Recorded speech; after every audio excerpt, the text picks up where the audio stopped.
Are we still having a quiz on Friday? Oh, What do you suggest, like, studying? We're going to go over some stuff today. Okay. If you have questions, you can ask it. You want to see a picture of my cat? Yeah. You crawled right into my back.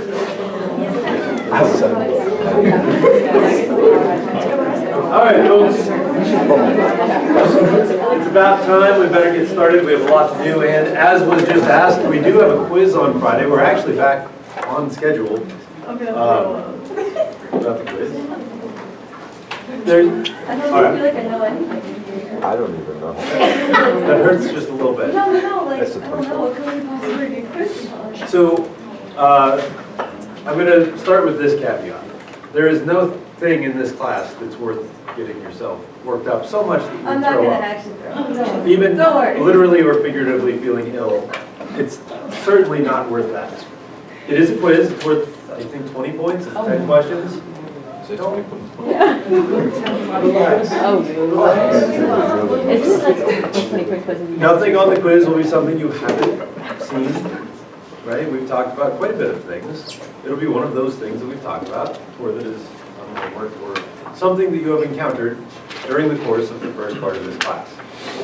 So it's going to be both like conceptual and like the math part? Correct. Okay. There will be about half and half. About half of them will be multiple choice questions based on the stuff we've talked about, and then half of them will be computations based on things we have computed together. Okay. We're going to do some additional computations today. We're going to do a few more on Friday before the quiz. The one we do on Friday is going to be fairly complex. You will not have to do something that complex on the test. I only give you about 20, 25 minutes to do the test, so I can't give you a ton of really hard stuff, or else you wouldn't have time to get it done. That being said, you do need to know what we have covered so far. So hopefully you do know some things after a couple weeks of physics Couple class. weeks, we've been in college for 3 years. It's still a couple weeks. We're in week 2. That's 2. That's a couple, right? I know what you're doing. Good. No. I hope so. I'm all It's the same format as the tests I gave in Physics 1. Did I forget anything in my descriptions? No? Okay. All right. Other questions then? We're gonna have not a reference sheet, an equation sheet with all this stuff. Yeah, I normally give an equation sheet, but this one there's only a couple of equations, so I just put them on the top of the quiz. You've got Coulomb's law equation, you'll have the electric field equations that I give you today. Constants as well. Yeah, I think those are on there, and if they're not, I'll put them on the board. Stuff like that I figure you can look up, you don't have to memorize. But you have to know how to use them, that's all. Other questions? Yeah. Do we have anything with nanocoulombs? Possibly. I don't remember what units I put on the quiz. Nano just means 10 to the minus 9. A coulomb is a unit. A nanocoulomb is 10 to the minus 9th of that unit. So you just multiply. If it says nano, or lowercase n, you put a 10 to the minus 9th in front of it, and you get coulombs. It doesn't, I'm assuming you're not going to bring it like the homework assignments, like if I write in notation format. As long as it's correct, I don't mind. I mean, you have to have the right numerical value, but it has to be, as long as it's right. Yeah, it doesn't matter what unit. The unit has to match the number. Okay, yeah, I'm just struggling with the homework format, so. You haven't been there yet. I can't argue with that. Other questions?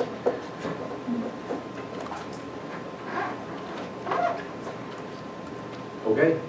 You guys remember we left off talking about the superposition principle last time? Do you remember what we said?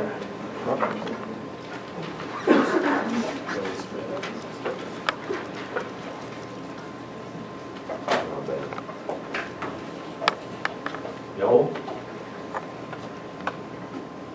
What? The superposition principle? It's like a regular position, but super. There's a lot of charges.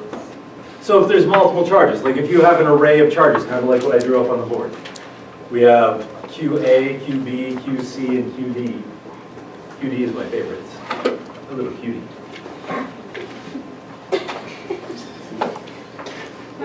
That's a good reaction, I appreciate it. All right, they're organized in a square pattern with an additional positive charge in the middle. We don't know what those Q's on the outside edge are. We know that they're all the same distance apart, right, because it's a square. So that's what we know so far. We know where they're at relative to each other, and we know the middle one's positive. I'm going to give you some scenarios, and you're going to tell me what direction the force will be on that middle charge. Let's say, for just sake of you understanding what I'm talking about, we know that these two are equal in positive, and we know these two are equal in negative. What direction force, this is just the first example, what direction would the force be on that middle? Well, in that scenario, this one is positive, this one is positive. What direction force would this middle one feel from that one up on the top? What direction would the force be? Directly away. I saw people with their hands pointing in that direction. So that's physics through interpretive dance. It's going to be directly away, kind of directly towards this one. All right? How about this guy? He was positive too. They're the same amount and positive. It's going to feel the same amount of force, but going this way. All right? Given what you remember from what you learned in vectors last semester, you know that if it's directly towards this corner, some of it's going to be down, and some of it's going to be to the right. And if it's exactly 45 degrees towards that corner, the one down and the one to the right are going to be the same value. 45 degree angle, 45, 45, 90, this leg and that leg are the same. Yeah. Well, No, I'm not nevering mine. I don't know, like, Ask the question. it's going down because of gravity, you're saying? No, not gravity. Where's- These are all electrostatic charges. I We're just understand looking that at it's them. going in the opposite direction from the positive, same. Yeah. We're looking at the forces one at a time, and we're not looking at the value of them yet. If we wanted to calculate how much, we would use that equation right over there, the Coulomb's law equation. That's from Dr. Treese. Thank you, Dr. Treese. But we're not. We're just looking at what direction it's going to be. We know it's directly away from the upper left-hand corner. We know it's a square. If this is in the middle, it's going to be at a 45-degree angle then. Oh, okay. If it's at a 45-degree angle, that means the amount down and the amount left, the amount down and the amount right are going to be the same, because it's a Oh. 45-degree angle. Yeah, okay. Yeah. I You're thought it was- thinking way too much. Yeah, I don't even know where that Which is is. hard to do in a physics class. I'd like people to think a lot. You just thought way too far. Too much. Okay. Sorry. Are we all good so far on that? So there's a part of the force due to A. We'll call it force A, the force from QA. There's part of force A that goes down, part that goes this way. From this one, number C, QC, it's going to go this way, right? Which means some of it's going to go up, and some of it's going to go to the right. If the charges, A and C, are the same value, the same amount, then if I look at that equation over there, the forces are going to be the same too, right?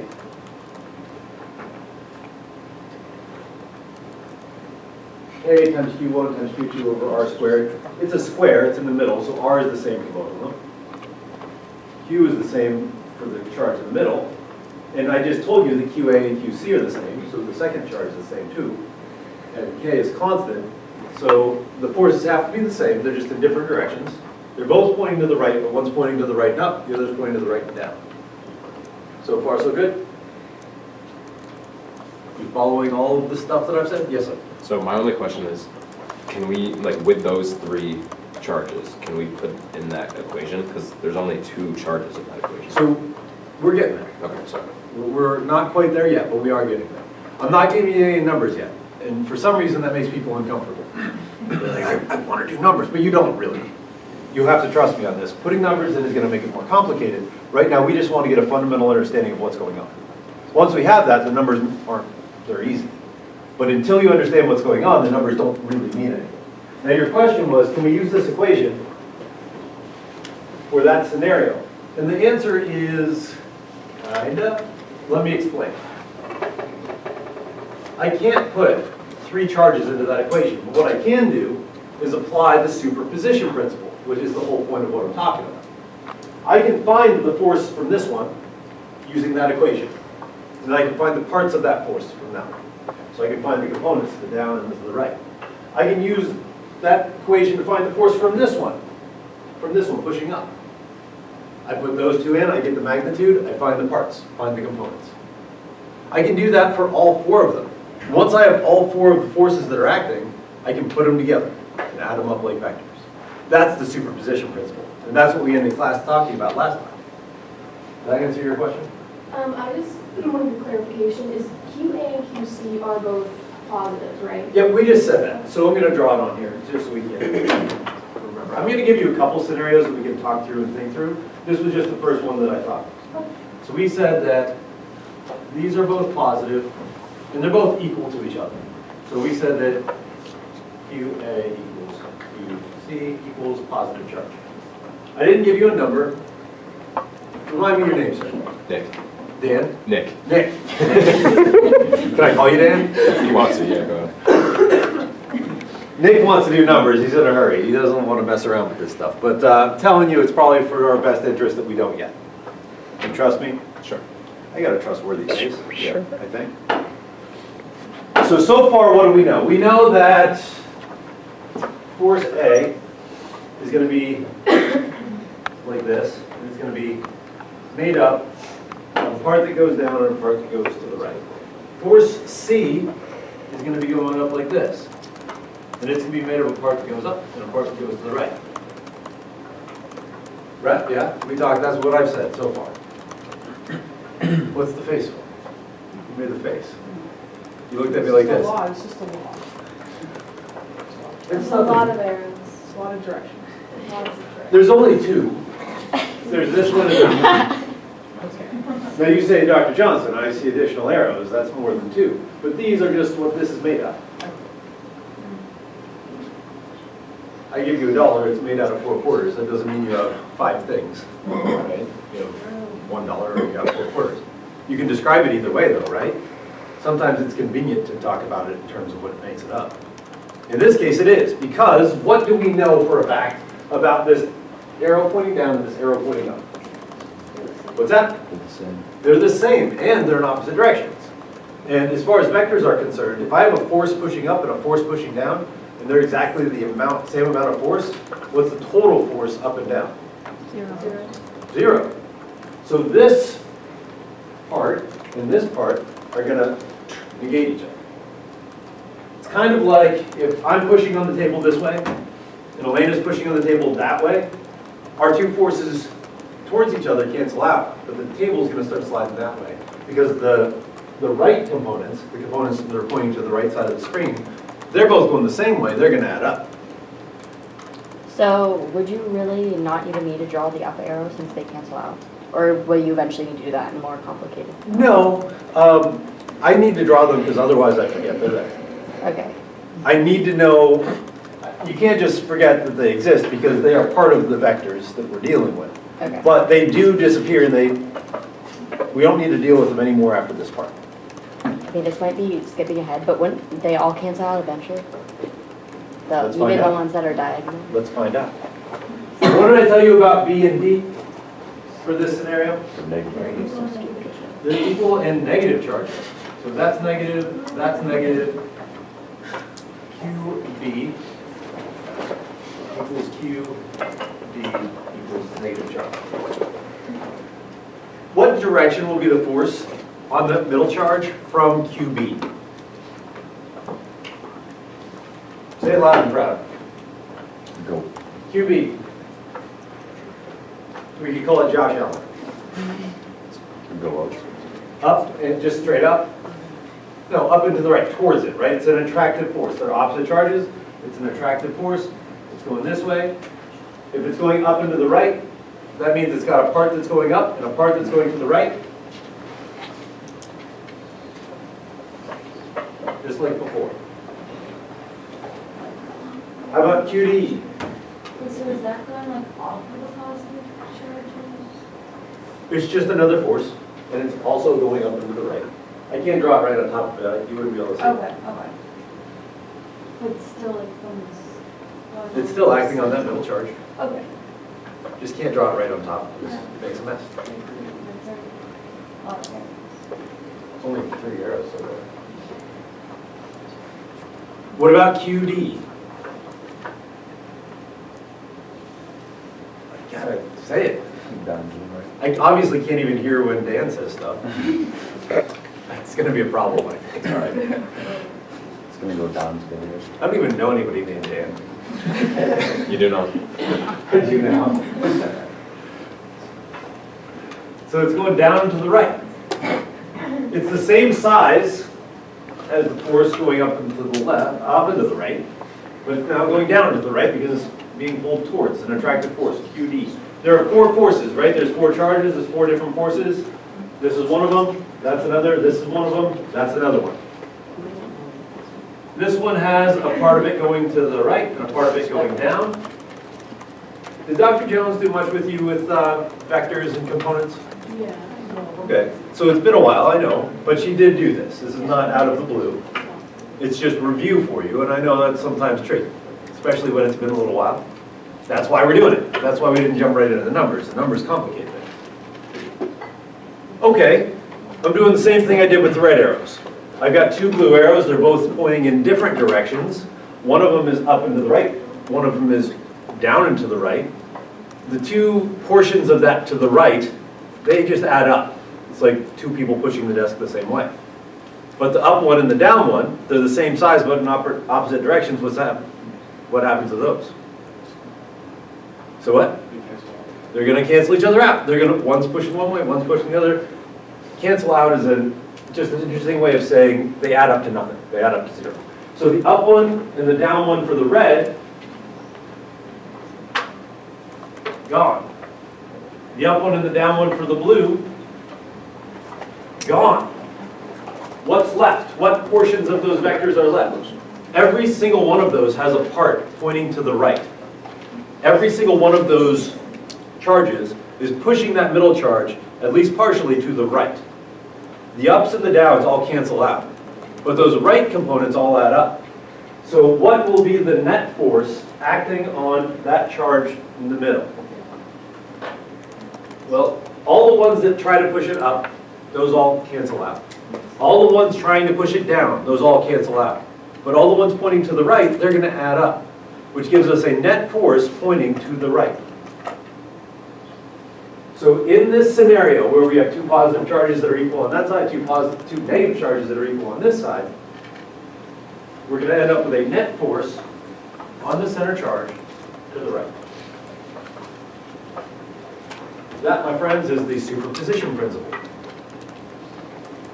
You have to apply the same law, Coulomb's law, 4 times, 1 for each charge. All of those charges are acting on that middle charge. They're all acting simultaneously, and they're acting on each other. But if you try to think about all those all at once, you can't. We don't have a way, we don't have a tool that lets us parse apart all of those things. The superposition principle says you don't have to. You can look at them each individually, and then put the forces together at the end. And that's what we just did. We looked at each individual charge acting on that middle charge. We saw what force each individual charge would put onto that middle charge, and then we added those up at the end. Does that make sense to everybody? So you wouldn't have to say that it's going like in any direction, just as long as it's going to the right though? In this case, that is the direction. Oh. That is the direction we would say it's going. It is going to the right. Okay. There is no part of that that goes up because those all canceled out. There's no part of it going down because those canceled the ones going up. There's no part of it that's going to the left because there's no forces, none of the 4 forces are pointing any part of them to the left. The only thing left in the end is to the right. I should say the only thing remaining at the end is to the right. Let's try another scenario.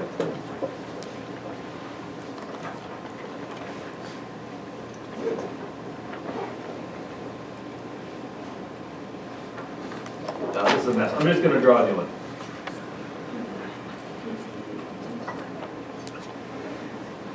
Still a square, still a positive charge in the middle. Let's say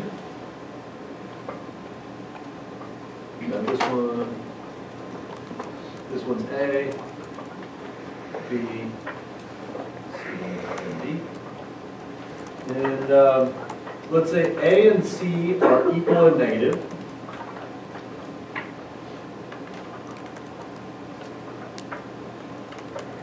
Q, B, and QD are equal and positive.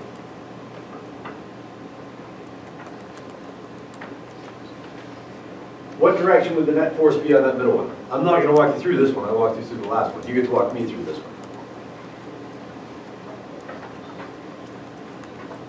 Go ahead, tell me. Left. Left, how do you know? It's gonna be repelled from that side and attracted to that side. And since they're equal, their ups and downs are gonna cancel out. All that's left is to the left, easy. It's the opposite scenario. What if it was A and B that were negative and C and D that were positive? Still equal, they'll go up. Same rationale. The lefts and the rights cancel each other out. All that would be left is the ups. All right. Okay, you guys are pretty clever. I'll give you that one. What if A and C, no, I'm going to change it. I'm changing it up. A and D are equal and negative. B and C are equal and positive.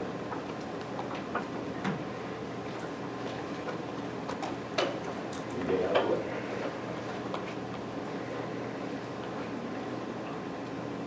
QA equals QD, they're both negative. C and B are equal and both positive. Shaking your head. No movement. Would it be up and to the left and down to the right then? I'm confused as what you're telling me. Or would it just cancel out? That I understood a little bit better. I wasn't sure what you were saying the first time, but I could tell you were making sense of things. I wasn't trying to give you a hard time. I was giving you time to make sense. Are we coming to terms with this? What do you think? Yeah. It's like neutral, no one direction. So a net force of Here. 0? Okay, explain. Well, all of the four arrows, but there's two going in opposite directions both ways. Okay, so if we look at them individually, A is negative. It's going to pull on that positive charge up and to the left. D is negative, same amount. It's going to pull on that positive charge down and to the right, the same amount. If we have a pull up and to the left and a pull down and to the right and they're pulling the same amount, that adds to a force of 0. Okay. C is positive, it's going to push up and to the right. B is positive, it's going to push down and to the left. Those are going to push the same amount because they're the same amount of charge by Coulomb's law. If they're pushing the same up and to the right as they are down to the left, that's going to give me a net force of 0. When I add my four forces, they add up to 0. No net force. Superposition principle. There are forces acting on that thing, but the net force, the total force when we add them up, adds up to 0. Cool. Oh, this one's a tricky one. This is kind of mean. All right. I'll be a little bit mean on this one. A and C are equal and negative. B and D are equal and negative.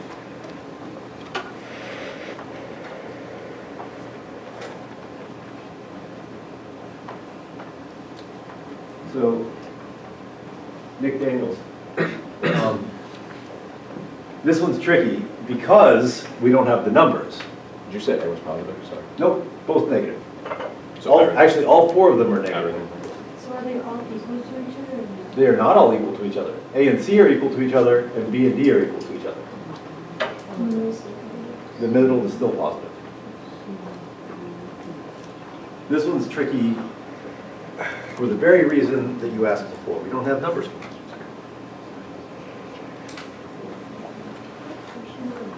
Yeah. So for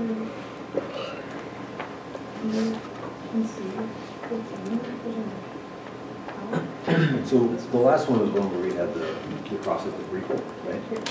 So if this one is pushing as hard as that one is pushing, and they're pushing in exactly opposite directions, they add up to nothing. And then the other two, the negatives were pulling, but they're pulling exactly the same as each other, which means they cancel out too. All right, what do we know for this one?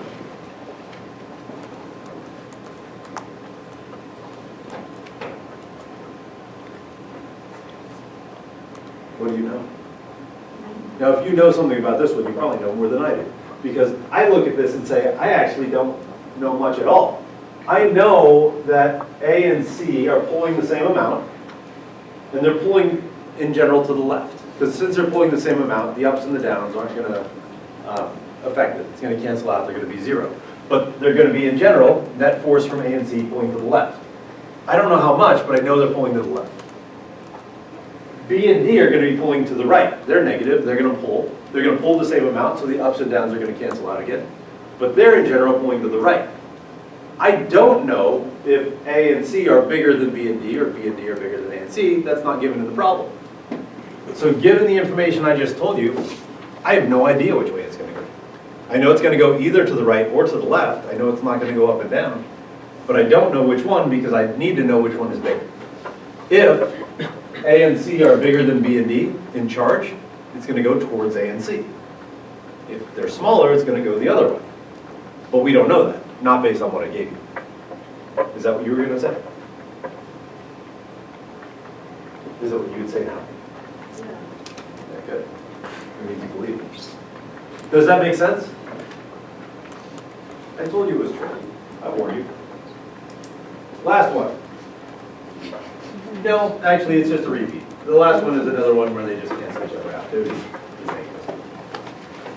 This is the superposition principle in a general sense, in a conceptual sense, not numerical, a qualitative understanding. Does it make sense to you? These forces are all happening simultaneously, but they happen independently. Because one is acting on the other doesn't affect the other things acting on it. It just affects that pair. We can use Coulomb's law for each set. It's electrostatic, so nothing's moving around. We set them in their position and we look at the forces in those positions. Yeah? Awesome. Let's do a quick problem with the superposition principle with some actual numbers, and then I want to get on to electric fields. So I have a drawing here of a line. It's like a ruler. And I placed some charges on that ruler. I have a positive charge located at 6 centimeters from the edge of the ruler. I have a negative charge that's twice as big, located at, I believe, 16 centimeters. And then I have another positive charge at 22 centimeters.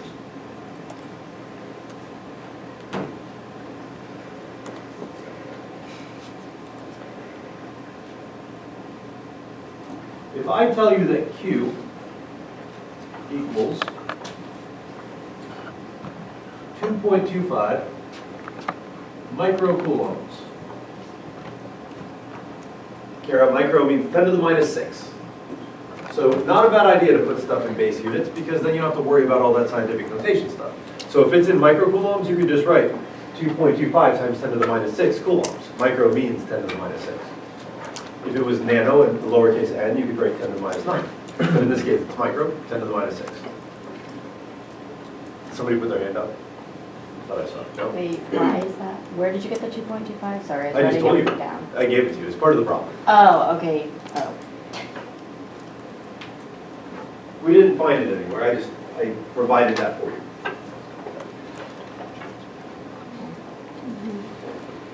I want to know what force, what net force, my negative, all right, that was supposed to be a question mark and it came out with that. I want to know what net force this charge, that negative charge in the middle, is going to feel. At a glance, based on what we just talked about from the last concept, the superposition principle, I can look at this and get an idea of what direction the force is going to be right away. I can actually figure that out pretty much immediately upon looking at it. Those are the same amount of forces of charges pushing on it. The charge on the left, the charge on the right, they're the same amount. So they're going to push the same amount, but looking at Coulomb's law, it depends on how far away you are, right? So the one that's going to be closer is going to push harder, right? The closer you get, the harder it's going to push. In fact, if I was to say, this is a good quiz question, not implying anything, but it is a good quiz question. If I was to say, reduce the distance in half, how much more would the force increase? If it was half as far away? I don't know, would it be double? Look at it, it's, R would be changing, and R is squared. Did you divide it by like, oh, you said half. So that would be like 0.5 squared. So, yeah, Oh, you were waiting. so this is squared. The distance is reduced by half. The force would be increased by 4. Some people said doubled, but it would be doubled squared, which is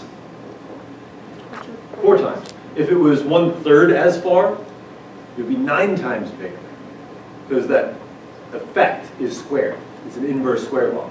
If it was 3 times farther away, it would be 1/9 as much force, because it's the difference in distance squared. Is that making sense to you? I saw questions. Are you good? No, I was just saying, so R is the distance then? R is the distance between, yeah. So, looking at my problem on the board, that one on the right is closer than the one on the left, so it's going to push harder, or pull harder in this case. It's going to have more force, more Coulomb force. And since it's positive and the other one is negative, it's going to be an attractive force. So I know the net force is going to be in what direction? I know it's going to be to the right. So if I end up with an answer that's to the left, I know I did something wrong. Let's get us an answer.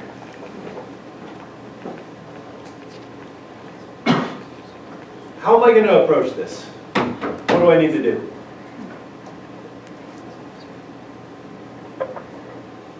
I saw you point towards the board. We're probably going to need to use this if we're going to quantify that.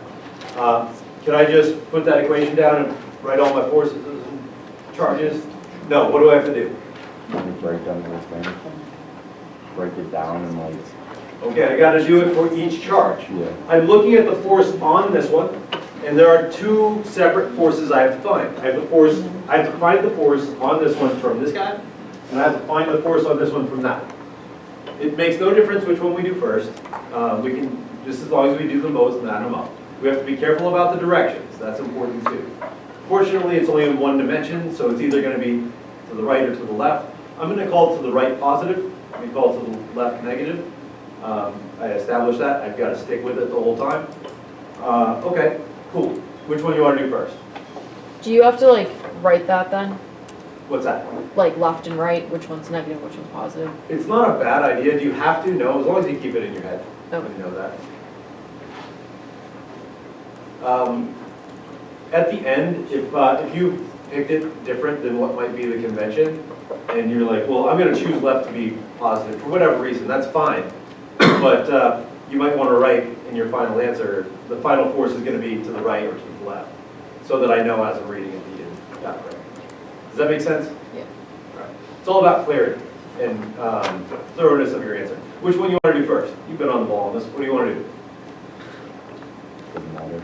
Just I know it doesn't matter. That's why I asked you. I didn't tell you. All right. Which one? the left 2 first. The left one? Okay. So we're going to find the force on the negative charge from the one on the left. So I'm going to use Coulomb's law. F equals K Q1 Q2 over R squared.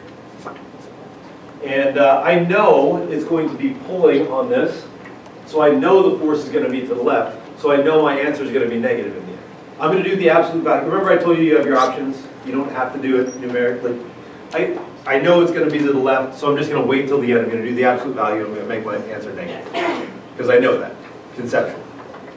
You could do it with the positives and the negatives if you want to. I'm not going to stop you. Just do what's easiest for you. K is 8.99 times 10 to the 9th.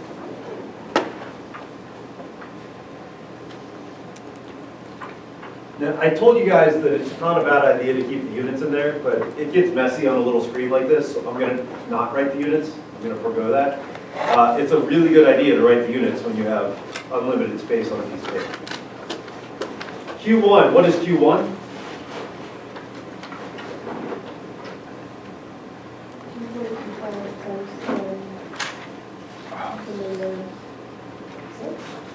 Yep. 2.25 times 10 to the negative 6 coulombs. What is Q2?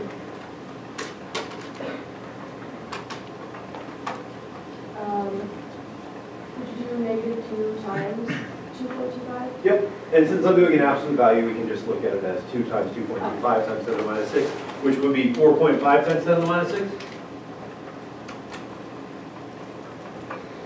Coulombs. And all that's divided by the distance between them squared. What is the distance between them?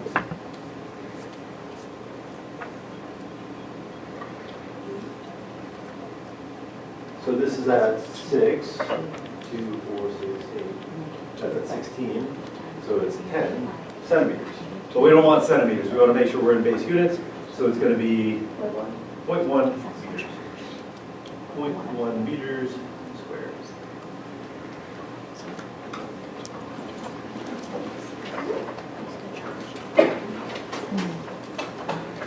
I don't have a calculator on me, so I'm gonna trust you guys to find me an answer.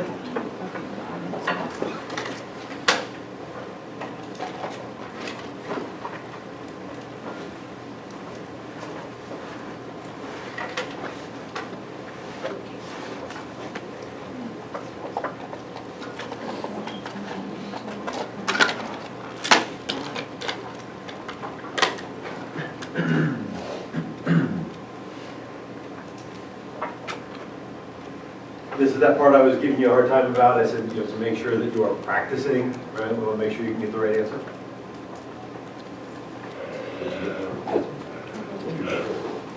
Looks like a good answer.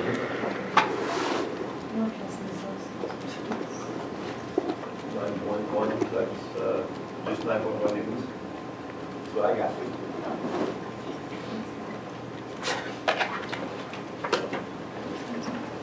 Is that what you got too? 9.1? I see people nodding. It's hard to tell. Some people are writing, some people are nodding. So I think did you have a chance? 9.1? 9.1 newtons of force, and we already said it's to the left. So we know that there is 9.1 newtons to the left acting from this charge right here. I want to do the same thing, but for the charge on the right, the positive charge over here. It's going to be pulling on this negative charge, pulling it to the right. In fact, I know it's going to be pulling it even harder than that, so I expect an answer bigger than 9.1. I'm going to apply, again, Coulomb's law. So I'm going to write F equals K Q1 times Q2 over R squared. K is still 8.99 times 10 to the 9. Q1, it can still be, because it's also just equal to positive Q, 2.25 times 10 to the negative 6. Q2 is still 2Q, so it's 4.5 times 10 to the minus 6. But what's the distance between them this time? Gary, you have a question? Yeah, I didn't get 9.1, I got 29.1, so I don't know. I bet you didn't convert from centimeters to meters. That's my guess. Because that would give you when you square that, it would give you a difference of what you I expect. didn't square. Oh, yeah, if you didn't square it, that would do it too. I didn't square. Thank you. You know, I may have warned you. But that's the most common mistake people make. But I'll warn you again. Better to make that mistake now, huh? You won't do it again. Okay. Back on track here. For the second charge, a lot of this is the same. You're going to write it again. I'm being a little lazy because I'm out of space. K is still 8.99 times 10 to the 9. Q and Q are still these two things. So it's 2.25 times 10 to the minus 6, 4.5 times 10 to the minus 6. Divided by, it's a different distance now. So we need a new distance. What's the distance between them? So it's 6 centimeters, which is 0.06 meters. 6 centimeters, same as 0.06 meters, so it's 0.06 quantity squared. Don't forget to square it.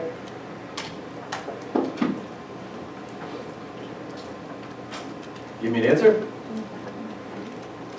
Let's see, is that what I got? That sounds right. That's what I got. Really professional. No. The same person is like, I didn't know anything in here. You're getting all the answers right. So one more time, what'd you get? Say it loud and proud. 25.3. And that's going to be pointing to the right. 25.3 newtons to the right. So what is the net force acting on this charge in the middle? How do we find it? We take our positive forces to the right, subtract our negative forces to the left, we get a net force of 16.2 newtons to the right. Put a box around that. I like it, I put a ring around it.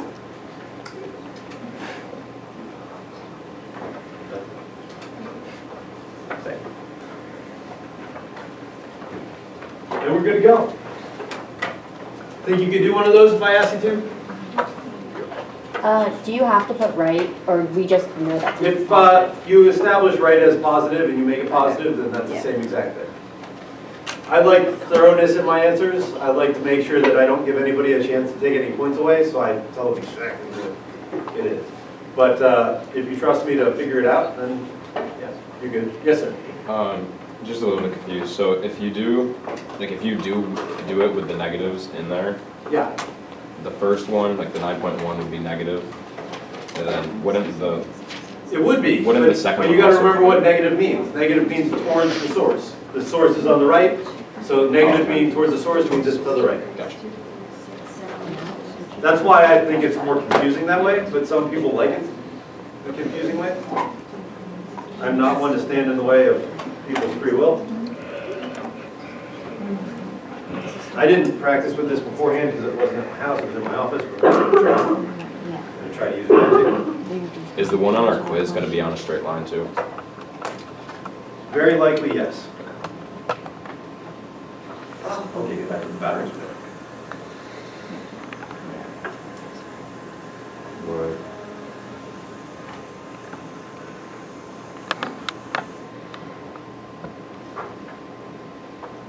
Wingardium Leviosa.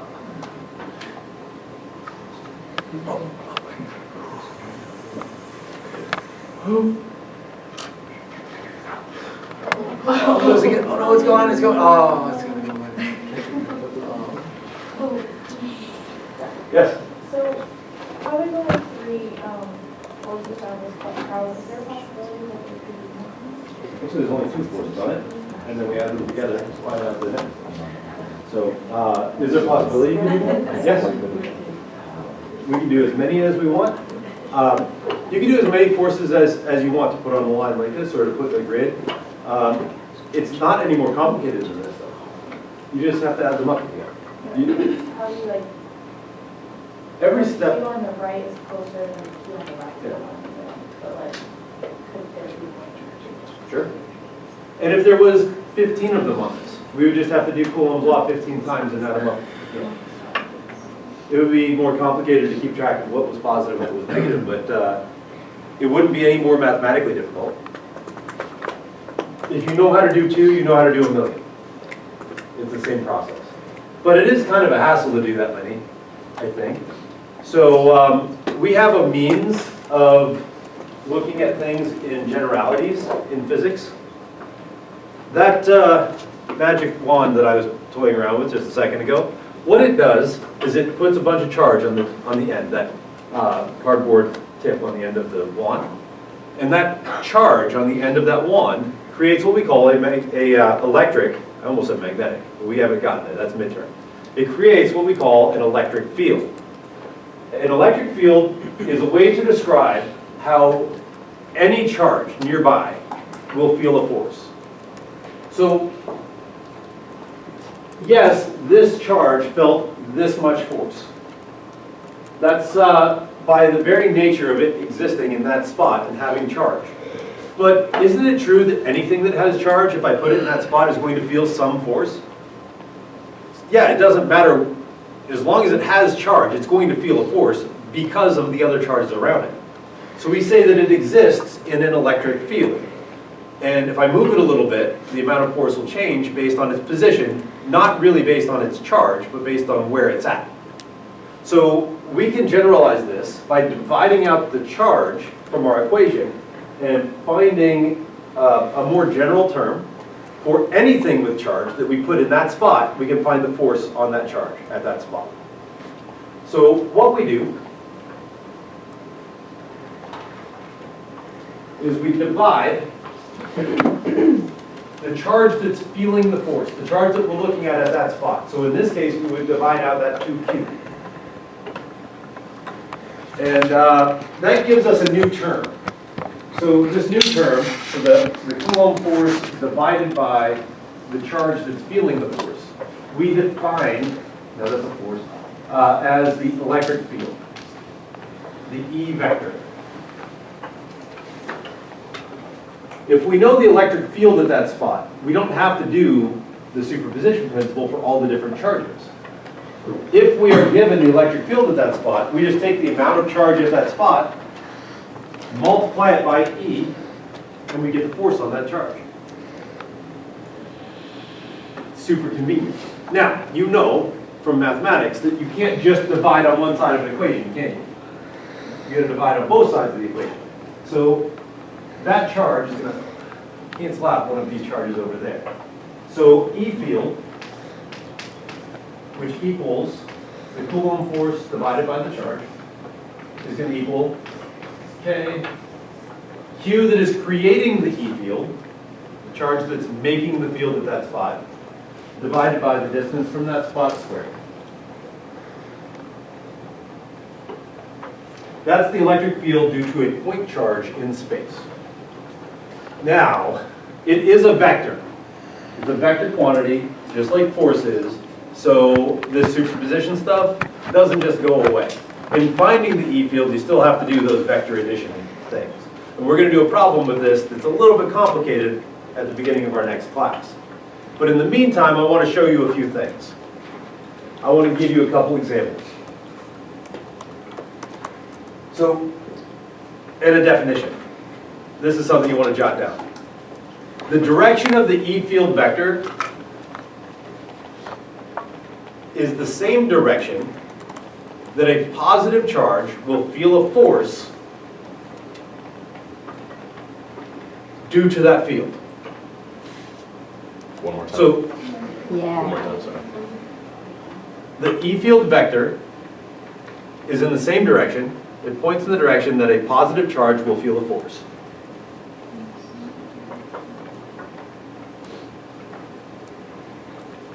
So let's say we are in a uniform electric field in this room. Do I need to say again? Like, I don't, if you could just say it in the same way. So you started with the direction of the E field vector is I wish I in could. It was different words. It's essentially the same. Somebody else say it, because you heard me say it. How did I say it? Go ahead. Direction of the E field vector is the same direction the positive charge will feel force. Yeah, there you go. I said that the same. You said it the same as me. No, I'm teasing. If anytime you need clarification, always ask. All right, don't feel bad. All right, what does that mean? Let's understand what it means, and then it doesn't matter what I said, because you'll understand it regardless. Let's say we're in a uniform electric field, which we probably are, at least fairly uniform. Let's say that that wall is positive and that wall is negative. So the electric field is going to be in this room going from that wall to that wall. We're in a field, the field is pointing that way. If I pulled a proton out of my pocket, one proton, and I let it go, that wall is positively charged. That wall is negatively charged. If I let this go, where's it going to go? It's going to zing right towards that wall over there. Now, I'm describing for you something that we're going to study in a lot of depth next week. It's called a capacitor. A capacitor is energy stored in electric fields between two charged plates. So if I let go of my proton, it's going to feel a force that way. That means that the E field is pointing that way. The direction the force is, that a positive charge will feel, is the direction of the E field, always. So if I was to draw a positive charge object right here. If I put a proton right here, what direction would it feel a force? Away, right? Positive repel. If I put a proton right here, which direction? Away. Down here? Straight down. What about right above it? Over here? Okay. So for a positive charge, electric field lines always point directly away from it. They always emanate out of positive charges. So if I'm drawing this electric field,